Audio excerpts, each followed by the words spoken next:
Bismillahirrahmanirrahim. Alhamdulillahirabbil alamin.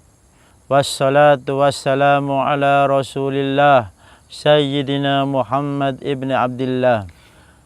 An Abil Abbas Sahal ibn Sa'd As-Sa'idi radhiyallahu anhu qala jaa rajulun ilan nabiyyi sallallahu alaihi wasallam faqala ya Rasulullah dullani ala amalin idza amiltuhu ahabbani Allah wa ahabbani an-nas faqala izhad fid dunya yuhibbakallah wazhad fima indan nas yuhibbakan nas. Hadisun hasan rawahu Ibnu Majah wa ghairuhu bi asanid hasanah.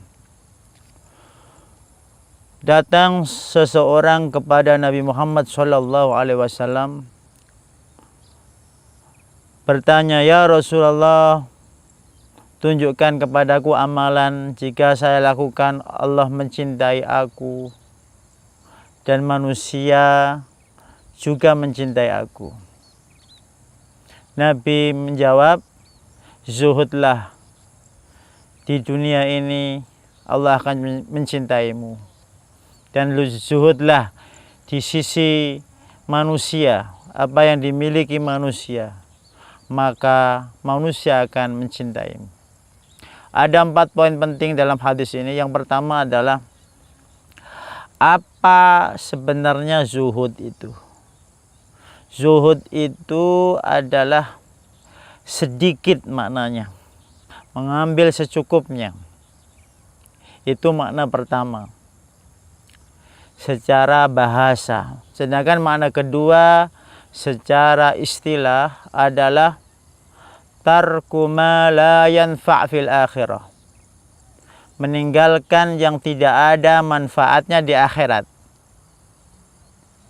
Jadi sesuatu perbuatan yang tidak ada manfaatnya di akhirat kita tinggalkan, seperti memperbanyak hal yang mubah tanpa niat, atau melakukan yang haram, melakukan yang makruh. Itu adalah tidak ada manfaatnya besok di akhirat. Yang ada manfaatnya adalah mengambil kewajiban, mengambil yang sunnah, mengambil yang mubah karena Allah semuanya, dan meninggalkan yang haram dan makruh karena Allah. Maka zuhud ini adalah termasuk amalan hati. Yang kedua, apa yang dimaksud dengan zuhud di dunia ini? Apakah tidak mengambil harta benda, tidak mencari uang? Bukan begitu. Ulama menjelaskan yang disebut dengan dunia bukanlah tempat kita, bukanlah waktu, tetapi yang disebut dengan dunia adalah segala perbuatan yang orientasinya bukan Allah, itu dunia. Maka menurut pengertian dunia ini berarti orang kaya hartanya digunakan untuk dakwah, untuk kebaikan agama, untuk kemanusiaan. Itu adalah akhirat. Orang miskin, dia bersabar dengan kemiskinannya, itu akhirat. Orang kaya hartanya untuk maksiat, itu dunia. Orang miskin mengeluh tidak sabar, itu dunia.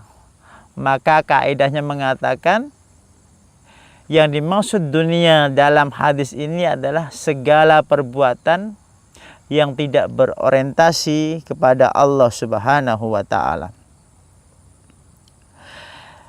Yang ketiga,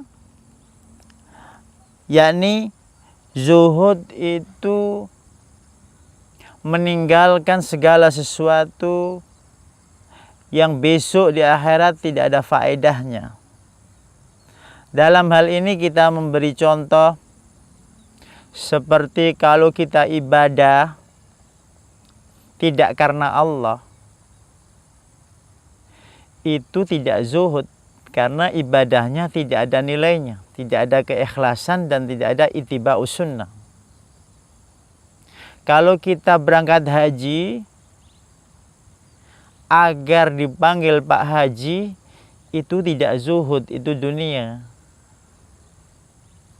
Kalau ada orang nyari uang banyak tujuannya untuk ibadah, memberi nafkah wajib kepada keluarga, anak istri yang halal, supaya tidak makan barang haram, itu akhirat.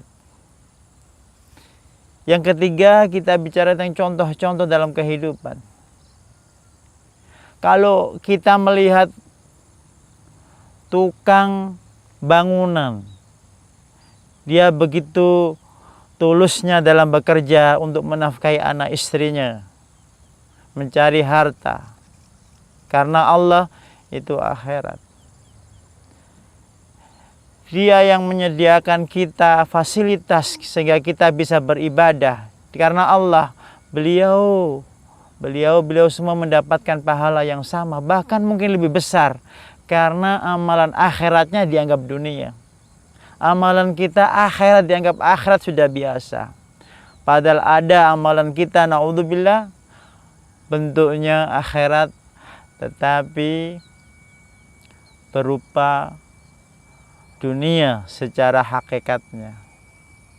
Maka hadis ini mengajarkan kita untuk memandang dunia dengan kacamata yang benar, yaitu apa dunia? Segala sesuatu yang tidak berorientasi pada Allah adalah dunia. Akhirat, segala sesuatu perbuatan yang syar'i ditujukan untuk Allah, itu akhirat. Wallahu alam. Subhanakallahumma rabbana wa bihamdik, asyhadu an la ilaha illa anta, astaghfiruka wa atubu ilaik. Wassalamualaikum warahmatullahi wabarakatuh.